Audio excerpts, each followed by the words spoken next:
Hi everybody, it's Robert Salter, the owl man.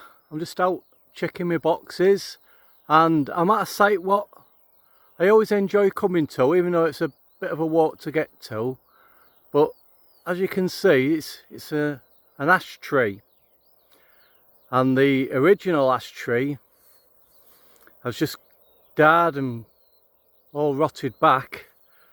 But what it's done, it's just continued to grow and grow out new shoots, and that's where I've attached this nest box.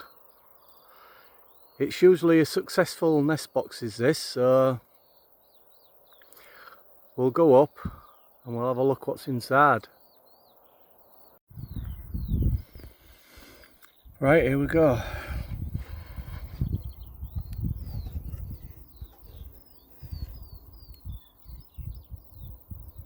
Yes, got cement. Oh, that one's fast asleep, is that one? Morning, sweetie.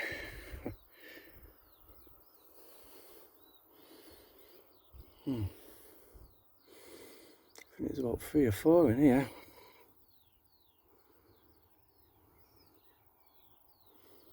That one's out for the count, is that? Must have had a late night. Right, I'm going to get them in bags and I'm going to ring them. Yeah, I think there could be about 5 in here. Brilliant stuff. Right, see you in a bit.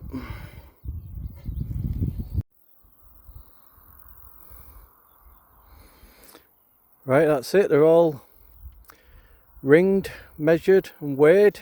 So I'll get them back in the box.